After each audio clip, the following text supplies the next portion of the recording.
ঈমান যত শক্তিশালী হবে, ঈমান যত পাওয়ারফুল হবে, আপনার বিরোধী দল তত বেশি দুর্বল হবে। আপনার ঈমান বাড়তে থাকলে আল্লাহ তাআলা বিরোধী বাহিনীকে দুর্বল করে দিতে থাকবেন। আর আপনার ঈমান যদি কমতে থাকে, আপনার ঈমান যদি ডাউনফল হতে থাকে, তাহলে আপনার বিরোধী শক্তি তত বেশি শক্তিশালী হবে।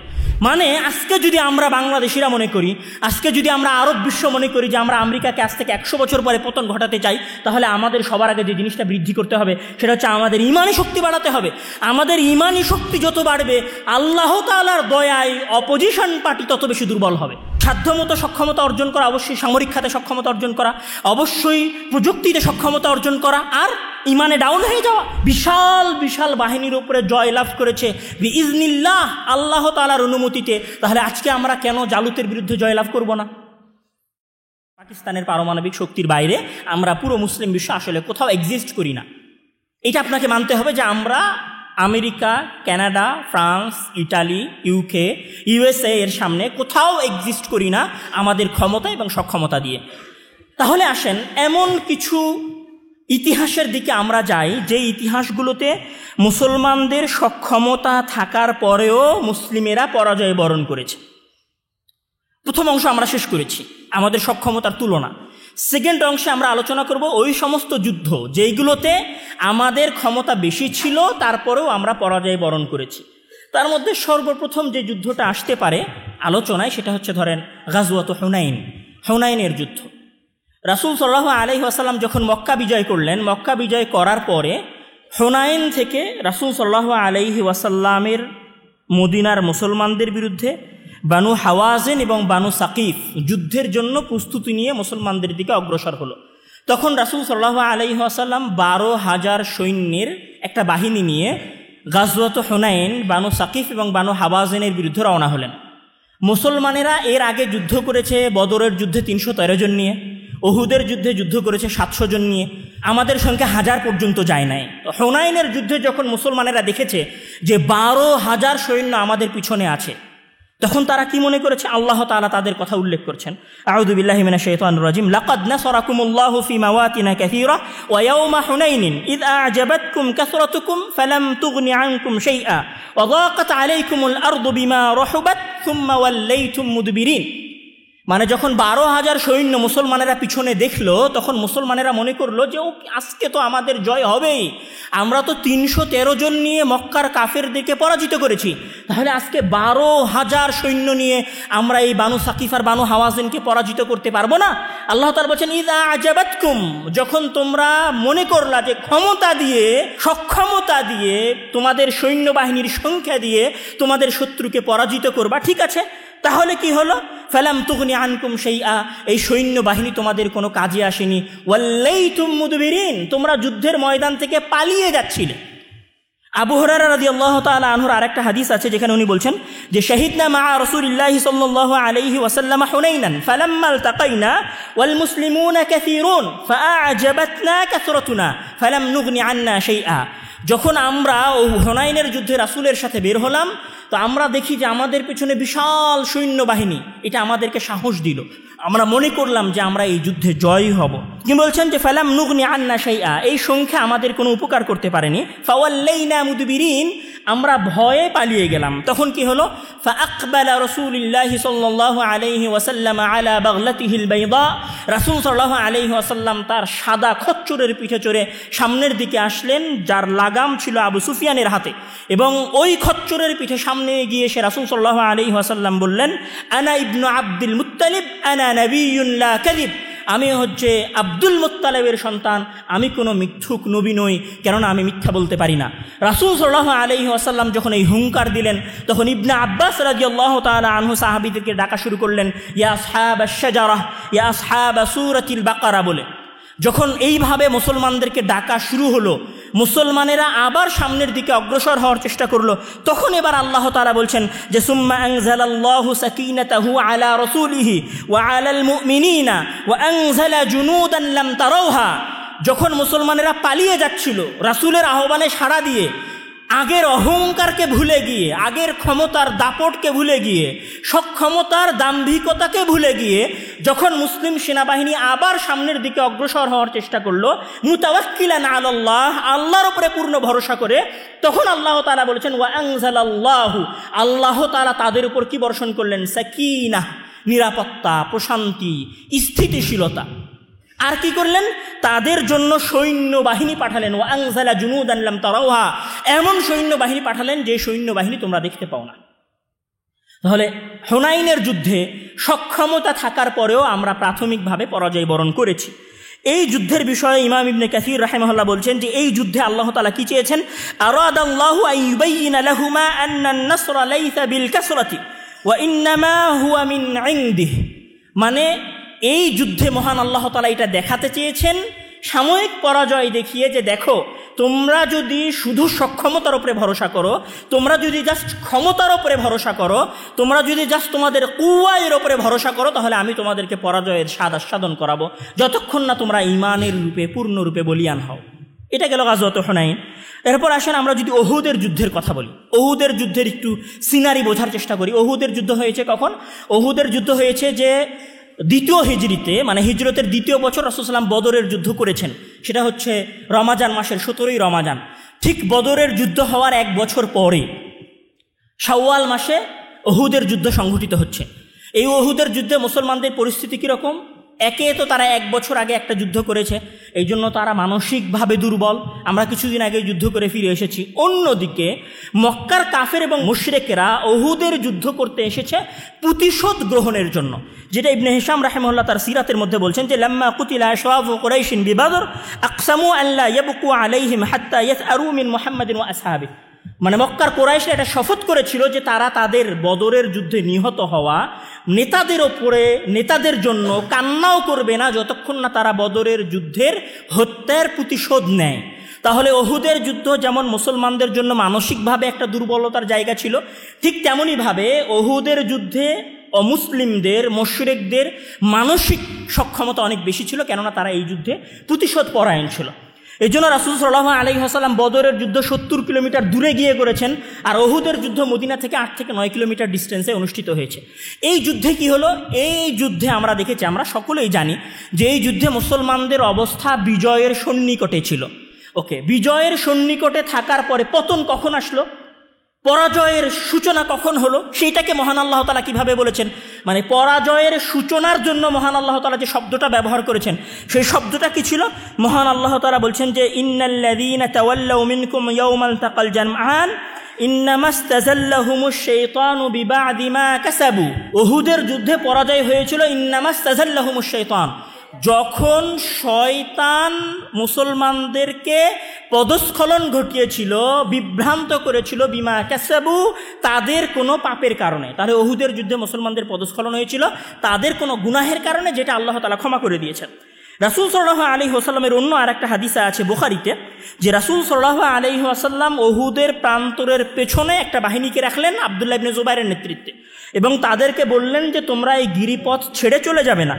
রাসূল সাল্লাল্লাহু আলাইহি ওয়াসাল্লাম বলছেন যে ফাগালাবাতহুমুশ শাহওয়াতু, গনিমতের মাল অর্জনের প্রবৃত্তি, হাদিসের ভাষা বলছি, ফাগালাবাতহুমুশ শাহওয়াতু, গনিমতের মাল অর্জনের প্রবৃত্তি যখন আমাদের সাহাবীদেরকে পেয়ে বসলো, তখন তারা ওইখান থেকে রাসূলের আদেশকে লঙ্ঘন করে গনিমতের মাল সংগ্রহ করতে গেলেন। গনিমতের মাল যখন সংগ্রহ করতে গেলেন, তখন পেছন থেকে খালিদ ইবনে ওয়ালিদ এই বাহিনীর উপরে আক্রমণ করলো। তাহলে উহুদের যুদ্ধে আমাদের জয়টা পরাজয় নিপতিত হয়েছিল যখন আমাদের মাঝে বিন্দু মাত্র শাহওয়াত প্রবেশ করেছিল। সক্ষমতা থাকার পরেও, মানে জয়ের দ্বার প্রান্তে গিয়েও আমরা পরাজয় বরণ করেছি। এরপরে যদি আমরা আসি তুরসের যুদ্ধ কাহিনীর দিকে, যদি আসি, যেই যুদ্ধ আব্দুর রহমান আল গাফিক ফ্রান্সের বিরুদ্ধে লড়েছিলেন, সেই যুদ্ধে ওনার 30,000-এর একটা সেনাবাহিনী ফ্র্যাঙ্কিশ শাসকের মাত্র 15,000 একটা সেনাবাহিনীর কাছে পরাজয় বরণ করে। এটা হচ্ছে 732 খ্রিস্টাব্দের 10 অক্টোবরের কাহিনী। এরপরে যদি আমরা বলি যে ভিয়েনা, অস্ট্রিয়া নামে একটা দেশ আছে বর্তমানে, এই অস্ট্রিয়ার রাজধানীর নাম হচ্ছে ভিয়েনা। এই ভিয়েনা অবরোধ করেছিল মুসলমানেরা দখল করার জন্য অটোমান সাম্রাজ্যের শাসন আমলে। অটোমান সাম্রাজ্যের শাসন আমলে কোন সময়? অটোমান সাম্রাজ্যের ওই শাসন আমলে, যেই শাসন আমলে শাসন করছিলেন সুলতান সুলাইমান দ্য ম্যাগনিফিসেন্ট, যাকে আমরা বলি সুলতান সুলাইমান দ্য কানুনি, যিনি 45 বছর অটোমান সাম্রাজ্য শাসন করেছেন। মানে তৎকালীন পৃথিবীর সবচেয়ে শক্তিশালী বাদশাহ অবরোধ করতে গেছেন ভিয়েনা। কত সালে উনি ভিয়েনা অবরোধ করতে গেছেন? 1529 সালে। 1529 সালে যখন উনি ভিয়েনা অবরোধ করতে গেছেন, সুলতান সুলাইমান তার সর্ব উৎকৃষ্ট সক্ষমতা দিয়েও ভিয়েনা অবরোধ করে জয় করে আসতে পারেননি, বরং ভিয়েনার অবরোধে সুলতান সুলাইমান দ্য ম্যাগনিফিসেন্ট পরাজিত হয়ে ফিরে এসেছেন। আমরা যদি আরও একটু বলি যে নাভারিনের যে যুদ্ধ, ব্যাটেল অফ নাভারিন, যেটা 1827 সালের 20 অক্টোবর অনুষ্ঠিত হয়েছিল, কাদের মাঝে অনুষ্ঠিত হয়েছিল? গ্রিকরা যখন 1821 সালে, গ্রিক যে দেশ আমরা বলি গ্রিস এখন যেটাকে বলা হয়, এটা ছিল অটোমান সাম্রাজ্যের শাসনাধীন। এই অটোমান সাম্রাজ্যের শাসনাধীন গ্রিক দেশটা যখন নিজেদের স্বাধীনতার ঘোষণা করলো 1821 সালে, তখন অটোমানেরা এবং মিশরীয়রা এই গ্রিকদের উপরে হামলা করার জন্য গেল। আর গ্রিকদের পক্ষ নিয়ে ব্রিটেন, রাশিয়া এবং ফ্রান্স একটা মিত্র শক্তি হয়ে মুসলমানদের বিরুদ্ধে আক্রমণ চালালো। এই যুদ্ধে মুসলমানেরা তাদের 20-এরও অধিক যুদ্ধজাহাজ হারায় এবং এই যুদ্ধে মুসলমানেরা পরাজয় বরণ করে। এই যুদ্ধে মুসলমানদের পক্ষ থেকে 2200টারও বেশি কামান ছিল। অর্থাৎ আমরা একটা ভালো স্টেবল পরিস্থিতিতে ছিলাম, তারপরেও আমরা এই যুদ্ধে পরাজয় বরণ করেছি। আমরা যদি আসি মন্ট জিসার্ডের যুদ্ধ, যেটা সুলতান সালাউদ্দিন আইবির সাথে হয়েছিল। সুলতান সালাউদ্দিন আইবি হচ্ছেন অজেয় একজন বীর, যাকে কেউ কোনোদিন পরাজয় বরণ করাতে পারেনি, কিন্তু উনি মন্ট জিসার্ডের যুদ্ধে পরাজয় বরণ করেছিলেন সুলতান সালাউদ্দিন আইবি বেলডুইন চতুর্থের কাছে 25শে নভেম্বর 1177 সালে। সুলতান সালাউদ্দিন আইবির মতো ব্যক্তিও পরাজয় বরণ করেছেন। এই পুরো হিস্ট্রির সারমর্ম হচ্ছে যে আপনাকে শুধু আপনার সক্ষমতা, আপনাকে শুধু আপনার ক্ষমতা, আপনাকে শুধু আপনার প্রতিপত্তি, আপনাকে শুধু আপনার টেকনোলজি যুদ্ধে জয় এনে দিবে, বিষয়টা এরকম নয়। এর বিপরীতে আসেন ওই সমস্ত যুদ্ধ, যে সমস্ত যুদ্ধে আমাদের সৈন্য সংখ্যা কম ছিল। তার মধ্যে সবার আগে আমি যে যুদ্ধটার কথা নিয়ে আসব সেটা হচ্ছে গোলাইয়াথের যুদ্ধ। খ্রিস্টপূর্ব 1050 বছর আগের কথা, মানে ঈসা আলাইহিস সালাম জন্মের 1050 বছর পূর্বে গোলাইয়াথ যে যুদ্ধ হয়েছিল বর্তমান জেরুজালেম এবং তেল আবিবের মাঝখানের একটা অঞ্চলে তালুত এবং জালুতের মধ্যে, যেই যুদ্ধের ঘটনা মহান আল্লাহ তাআলা পবিত্র কোরআনে উল্লেখ করেছেন। সেই যুদ্ধের ঘটনা কি ছিল সেটা আপনারা সকলে জানেন, যে বনু ইসরাইলেরা যখন তালুতের নেতৃত্বে জালুতের বিরুদ্ধে যুদ্ধ করার জন্য গেল, তখন তালুত বললেন ইন্নাল্লাহা মুবতালিকুম বিনাহারিন, যে আল্লাহ তাআলা তোমাদেরকে একটা নদী দিয়ে পরীক্ষা করবেন। কিসের পরীক্ষা করবেন? ঈমানের পরীক্ষা করবেন। কি পরীক্ষা? যে তোমরা এই নদী পার হবা, কিন্তু এই নদীর পানি পান করতে পারবা না, তবে এক চুয়াল মাত্র। যখন মুসলমানেরা তৎকালীন তালুত এবং বনু ইসরাইলেরা যখন এই নদী পার হলেন, গুটি কয়েক মানুষ বাদে সবাই ওই নদীর পানি পান করে ফেললেন। ঐতিহাসিকদের মতে 313 জন ব্যক্তি বাদে বাকি সবাই ওই নদীর পানি পান করে ফেলে। তো ওই নদীর পানি পান করে ফেলার পরে তারা তালুত আলাইহিস সালামকে উদ্দেশ্য করে বলে যে লা তাকাতা লানা আল-ইয়াউমা বিজালুতা ওয়া জুনুদিহি, আজকে এই দীর্ঘ সফর করে আসার পরে জালুতের ন্যায় স্বৈরাচারী শাসকের বিরুদ্ধে আমাদের পক্ষে যুদ্ধ করা সম্ভব নয়। তখন ক্বালাল্লাযীনা ইয়াদুন্নুনা আন্নাহুম মুলাকুল্লাহ, তবে যখন তালুত আলাইহিস সালামের কওম এই কথা বলল, বানু ইসরাইলেরা যখন এই কথা বলল যে লা তাকাতা লানা আল-ইয়াউম, আজকে আমাদের যুদ্ধ করার কোনো সক্ষমতা নেই, তখন গুটি কয়েক মানুষ বলল, কারা বলল? ইয়াদুন্নুনা আন্নাহুম মুলাকুল্লাহ, কারা বলল? যারা মনে করত যে তারা এই যুদ্ধে শাহাদত বরণ করলে আল্লাহ তাআলার সাথে সাক্ষাৎ করতে পারবে, জান্নাতে যেতে পারবে, তারা বলল যে কাম মিন ফিআতিন কালিলাতিন গালাবাত ফিআতান কাসীরাতান বিইذনিল্লাহ, পৃথিবীর ইতিহাসে কত স্বল্প স্বল্প ক্ষুদ্র ক্ষুদ্র বাহিনী বিশাল বিশাল বাহিনীর উপরে জয়লাভ করেছে বিইذনিল্লাহ, আল্লাহ তাআলার অনুমতিতে। তাহলে আজকে আমরা কেন জালুতের বিরুদ্ধে জয়লাভ করব না?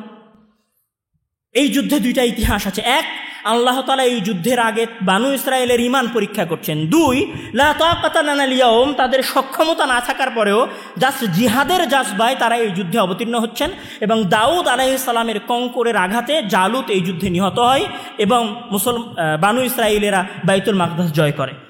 এরপরের ঘটনায় যদি আমরা আসি, আমাদের অতি পরিচিত এবং অতি নিকটের ঘটনা, সেটা হচ্ছে বদরের যুদ্ধ।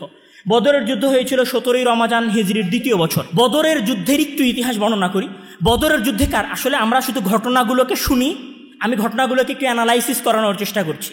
বদরের যুদ্ধে যখন মুসলমানেরা বদরের যুদ্ধ করতেছে বা করার জন্য প্রস্তুতি নিতেছে, তখন মুসলমানদের মধ্যে কারা আছে? আহলুস সুফফা, যারা একবেলা খেতে পায় আর একবেলা খেতে পায় না।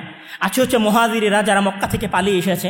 আছে হচ্ছে আনসার, ওই সমস্ত দরিদ্র মদিনার আনসারেরা, যারা তাদের সম্পদের একটা অংশ মুহাজিরদেরকে ভাগ করে দিয়েছে। মানে সবাই মিলে কারা আছে? উসমান, আব্দুর রহমান ইবনে আউফ এবং আবু বকর রাদিয়াল্লাহু তাআলা আনহুদেরকে বাদ দিলে সবাই হতদরিদ্র মানুষ এই বদরের যুদ্ধে অংশগ্রহণ করতেছে। আমি যদি বলি, ওই সময় মুসলমানেরা মেন্টালিও দুর্বল, সক্ষমতার দিক থেকেও দুর্বল। কেন? আমি তার একটা উদাহরণ দেই, যে রাসূল সাল্লাল্লাহু আলাইহি ওয়াসাল্লাম, সহিহুল বুখারীর হাদিস, আন উমর ইবনুল খাত্তাব রাদিয়াল্লাহু তাআলা আনহু قال لما كان يوم بدر نظر رسول الله صلى الله عليه وسلم الى المشركين هم 1000 واصحابه 319 رجلا। রাসূল সাল্লাল্লাহু আলাইহি ওয়াসাল্লাম যখন বদরের যুদ্ধে বের হলেন, তখন তিনি মুশরিকদের দিকে দেখলেন যে তারা 1000, আর মুসলমানদের দিকে দেখলেন যে তারা 300 সামথিং। এইটা দেখার পরে রাসূল সাল্লাল্লাহু আলাইহি ওয়াসাল্লাম ফাস্তাকবালান নবী সাল্লাল্লাহু আলাইহি ওয়াসাল্লাম আল কিবলাতা, এই দৃশ্য দেখার পরে, মানে সক্ষমতার এই অসম পরিস্থিতি, সক্ষমতা এবং শক্তির এই অসম পরিস্থিতি দেখার পরে রাসূল সাল্লাল্লাহু আলাইহি ওয়াসাল্লাম ফাস্তাকবালান নবী সাল্লাল্লাহু আলাইহি ওয়াসাল্লাম আল কিবলাতা, রাসূল সাল্লাল্লাহু আলাইহি ওয়াসাল্লাম কিবলামুখী হলেন। তারপরে কি করলেন? সুম্মা মাদ্দা ইয়াদাইহি, তার 2 হাত প্রসারিত করলেন। ফাজাআলা ইয়াহতিফু বিরাব্বিহি, এবং তার প্রতিপালকের কাছে প্রার্থনা করা শুরু করলেন, আল্লাহুম্মা আনজিজলি মা ওয়া'আদতানি, হে আল্লাহ, তুমি আমার ওই ওয়াদা পূরণ করে দাও যেটার তুমি আমার সাথে ওয়াদা করেছো। এই বলে আরও তার সাথে কিছু বাক্য আছে, যেগুলো বলে রাসূল সাল্লাল্লাহু আলাইহি ওয়াসাল্লাম দোয়া করা শুরু করলেন। রাসূল সাল্লাল্লাহু আলাইহি ওয়াসাল্লাম কখন দোয়া করা শুরু করতেছেন, এটা একটা গুরুত্বপূর্ণ বিষয়। রাসূল সাল্লাল্লাহু আলাইহি ওয়াসাল্লাম কতটুকু দোয়া করতেছেন, সেটাও একটা গুরুত্বপূর্ণ বিষয়। রাসূল সাল্লাল্লাহু আলাইহি ওয়াসাল্লাম দোয়া করতেছেন, বলছেন যে ফামা জালা ইয়াহতিফু, রাসূল সাল্লাল্লাহু আলাইহি ওয়াসাল্লাম দোয়া করতেই থাকলেন, মাদ্দান ইয়াদাইহি, তার 2 হাত উঁচু করে। এমনকি কি হলো, এই 2 হাত উঁচু করার কারণে তার শরীর থেকে তার চাদর নিচে পড়ে গেল। মানে মানুষ কতটুকু কাকুতি মিনতি করে, আকুতির সাথে চাইলে, অবনত হয়ে চাইলে, কতটুকু গভীরতার সাথে চাইলে 2 হাত একদম তার সর্বোচ্চ পর্যন্ত উঁচু করতে পারে, এবং সেইখান থেকে তার শরীর থেকে চাদর খসে যেতে পারে। ফাআখাযা আবু বকর রাদিয়াল্লাহু তাআলা আনহু ফাআখাযা রিদাআহু, আবু বকর রাদিয়াল্লাহু তাআলা আনহু রাসূলের চাদর নিলেন। ফাআলকা আলা মানকিবাইহি, রাসূল সাল্লাল্লাহু আলাইহি ওয়াসাল্লামের কাঁধের উপরে চাদরটাকে নিক্ষেপ করলেন। ওয়ালতাজামাহু, এবং রাসূল সাল্লাল্লাহু আলাইহি ওয়াসাল্লামকে তার পিছন থেকে জড়িয়ে ধরলেন। কেননা রাসূল সাল্লাল্লাহু আলাইহি ওয়াসাল্লাম, এটা তার জীবনের প্রথম যুদ্ধ, তিনি মদিনায় যুদ্ধ করতেছেন।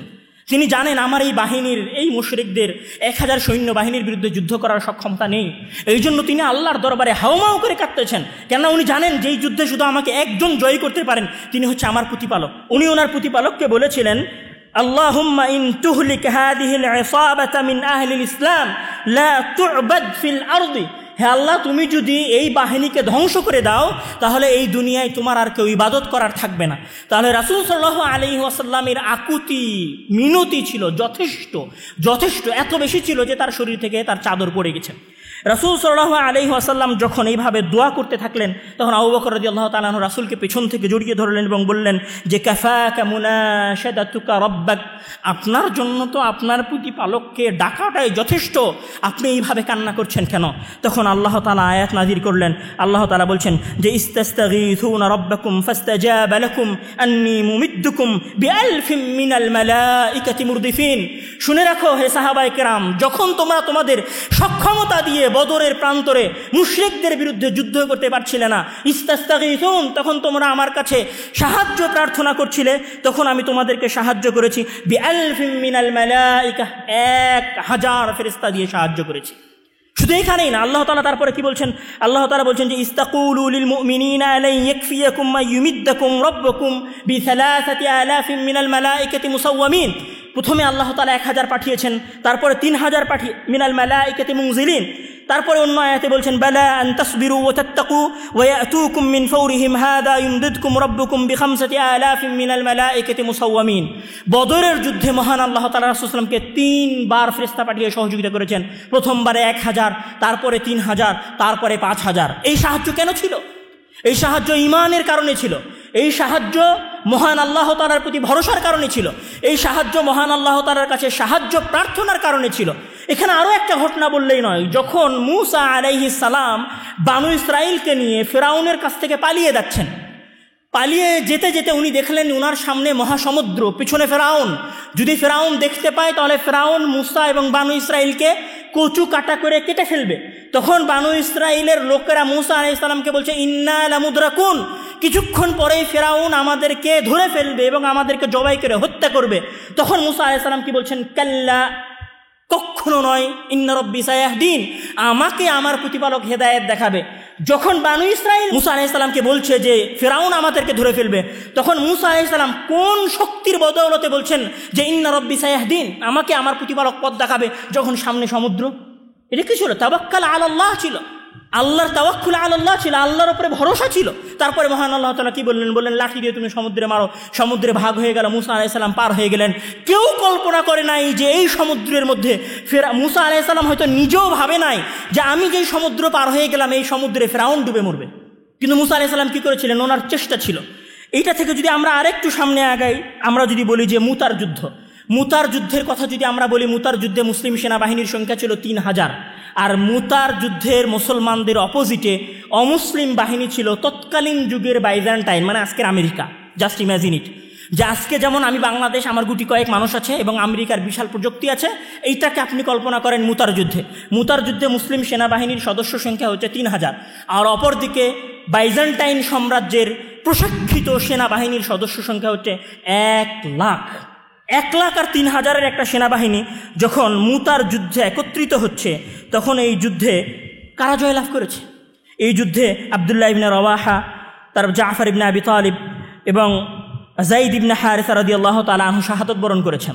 এই শাহাদাত বরণ করার ঘটনা বর্ণনা করতে গিয়ে ইবনে কাসির রাহিমাহুল্লাহ বলছেন যে কানা জাফর ইবনে আবি তালিব আখাযা আল-লিওয়া বা'দা যায়েদ ফাকাতালা বিহি হাত্তা কুতিয়াত ইয়ামিনুহু ফাআখাযাহু বিশিমালিহি ফাকুতিআত ফাহতাদানাহু বিআদুদাইহি হাত্তা কুতিল।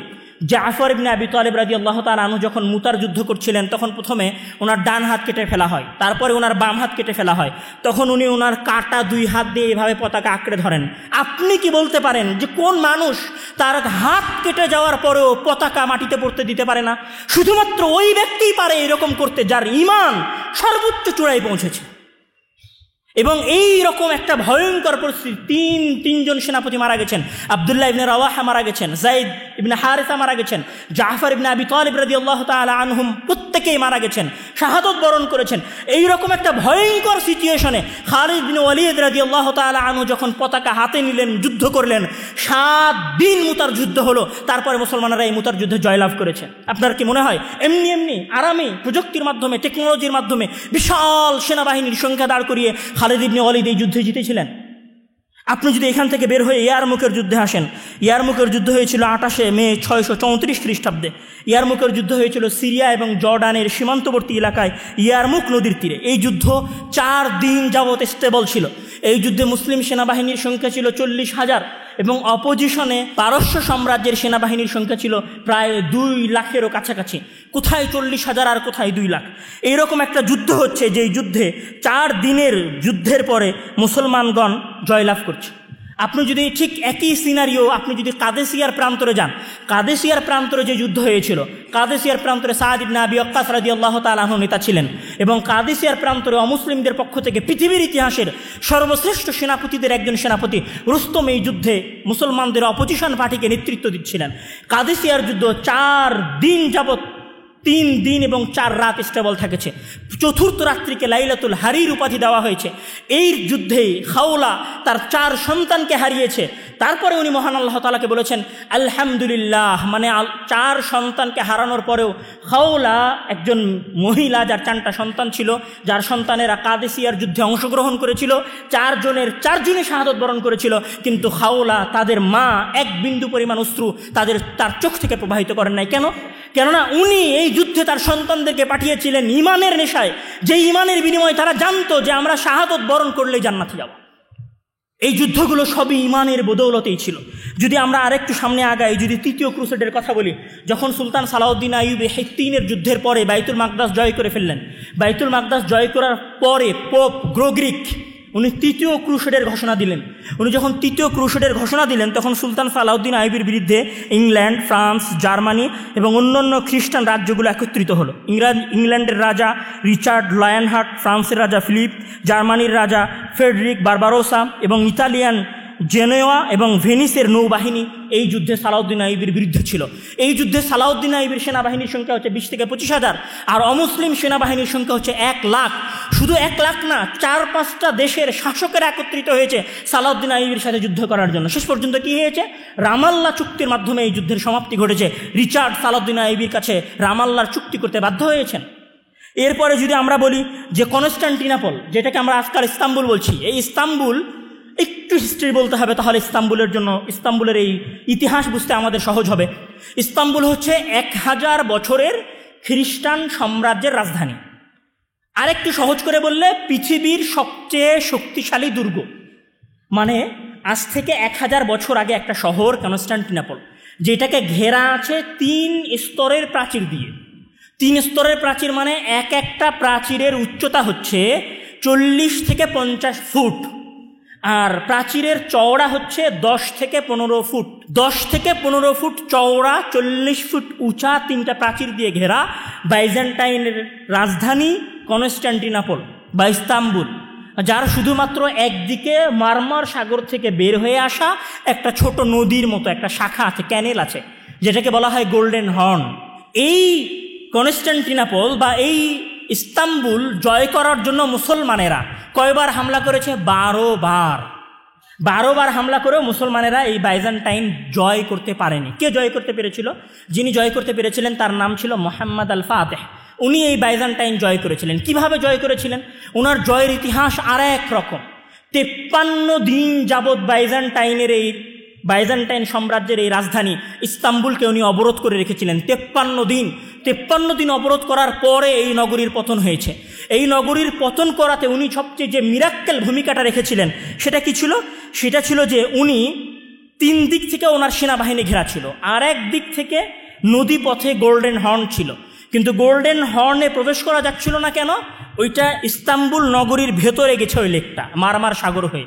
তো মারমার সাগরের মুখে চেইন দেওয়া আছে, যেই চেনটা টেনে দিলে জাহাজগুলো আর ঢুকতে পারে না। যতবার মোহাম্মদ আল ফাতেহ এই দিক দিয়ে ঢোকার চেষ্টা করেছে, উনি একবার ঢুকতে পারেন নাই। তখন উনি কী করলেন? রাতের আধারে, পৃথিবীর ইতিহাসে এই ঘটনা আর কোনোদিন ঘটে নাই, পৃথিবীর ইতিহাসে এই ঘটনা আর কোনোদিন ঘটে নাই। উনি রাতের আধারে ওনার যত নৌবাহিনীর নৌকা ছিল তার মধ্যে 70-এরও অধিক নৌকা পাহাড়ের ওপর দিয়ে, মাটির ওপর দিয়ে, কাঠ বিছিয়ে, আলকাতরা সেইটার ওপরে দিয়ে পিচ্ছল করে পাহাড়ের নিচ থেকে নিয়ে নৌকা তুলে গোল্ডেন হর্নের মধ্যে রাতের আধারে নৌকা নামিয়ে দেন। এই দৃশ্য দেখেই মূলত ইস্তাম্বুলের খ্রিস্টানেরা বুঝে ফেলে যে আমাদের পক্ষে এখন আর জয় করা সম্ভব নয়। এই মিরাক্কেল যিনি ঘটিয়েছিল বা যারা ঘটিয়েছিল তাদের হিস্ট্রি কী ছিল? শুধু কি মোহাম্মদ আল ফাতেহ হুট করে এই যুদ্ধ করেছেন? মোহাম্মদ আল ফাতেহের জীবন হিস্ট্রি খুলে দেখেন যে উনি রাসূল সাল্লাল্লাহু আলাইহি ওয়াসাল্লামের ওই হাদিস সম্পর্কে জানতেন যে ওয়ালা নি'মাল আমিরু আমিরুহা ওয়ালা নি'মাল জাইশু জাইশুহা।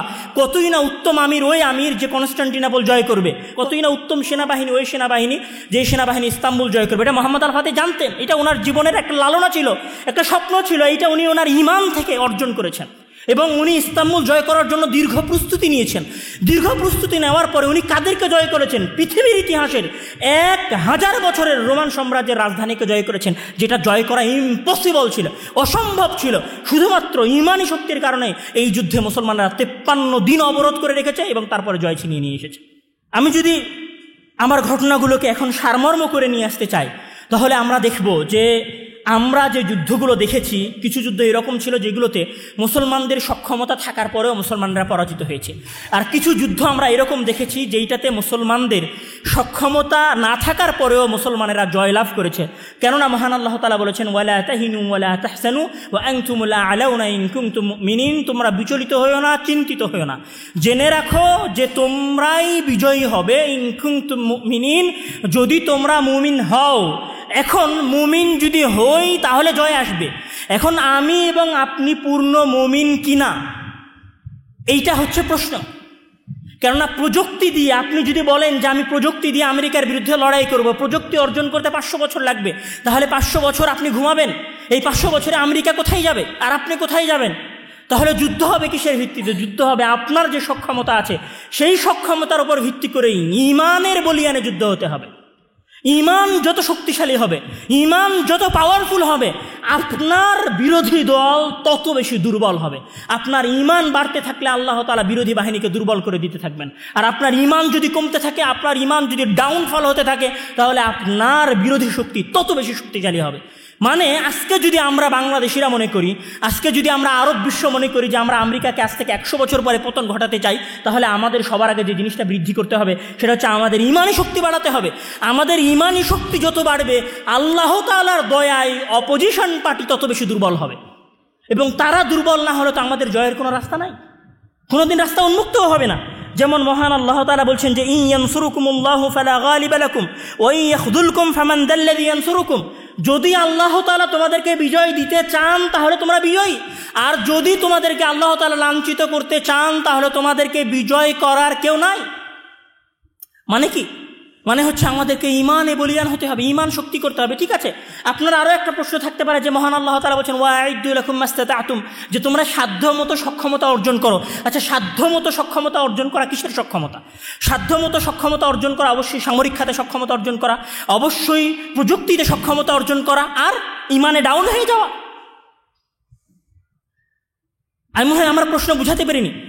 আপনি যে আয়াতের উপর ভিত্তি করে বলছেন যে ওয়াইদু লাকুম মাস্তাতাতুম, অথবা যে আয়াতে মহান আল্লাহ তাআলা যুদ্ধের জন্য প্রস্তুতি নিতে বলেছেন, সেই প্রস্তুতি নেওয়ার মানে কি এইটা যে আমি যুদ্ধ বিমান তৈরি করব, আমি ডিফেন্স সিস্টেমকে উন্নত করব, আমার এআই প্রযুক্তিকে বাড়াবো, আর ঈমান ডাউন হতে থাকবে? আপনার ঈমান যদি তলানিতে থাকে আর আপনার সক্ষমতা যদি সক্ষমতার শীর্ষ চূড়ায় থাকে, তথাপিও আপনি জয় ছিনিয়ে আনতে পারবেন না। আপনাকে জয় ছিনিয়ে আনতে হলে আপনার সক্ষমতার পাশাপাশি আপনার ঈমানের পাওয়ারকে বাড়াতে হবে। এটা হচ্ছে প্রথম কাজ। সম্মানিত উপস্থিতি, আমি এই সংক্ষিপ্ত জুমার খুতবায় আমাদের মুসলিম ভাইদের উদ্দেশ্যে আমি যেই বার্তাটা দিতে চাচ্ছি সেটা হচ্ছে আমাদের জন্য একসাথে এখন অনেকগুলো কাজ, ঘুমানোর কোনো রাস্তা আমাদের কাছে নেই। আমাদের প্রথম কাজ আমাদের ঈমানি শক্তি বৃদ্ধি করা। এই ঈমানি শক্তি বৃদ্ধির সাথে আমাদের কাজ হচ্ছে প্রযুক্তিগত বিষয়গুলোতে মুসলিম বিশ্বকে উন্নত হওয়ার চেষ্টা করা, উন্নত করার চেষ্টা করা, নিজেদেরকে উন্নত করার চেষ্টা করা। এই উন্নত করার দাওয়াত, ঈমানি শক্তিকে বৃদ্ধি করার দাওয়াত সারা পৃথিবীর মানুষের কাছে পৌঁছানোই হচ্ছে আমাদের জিম্মেদারি। মহান আল্লাহ তাআলা আমাদেরকে সেই তৌফিক দান করুক। আল্লাহুম্মা আমিন। ওয়া আখিরু দাওয়ানা আলহামদুলিল্লাহি রাব্বিল আলামিন।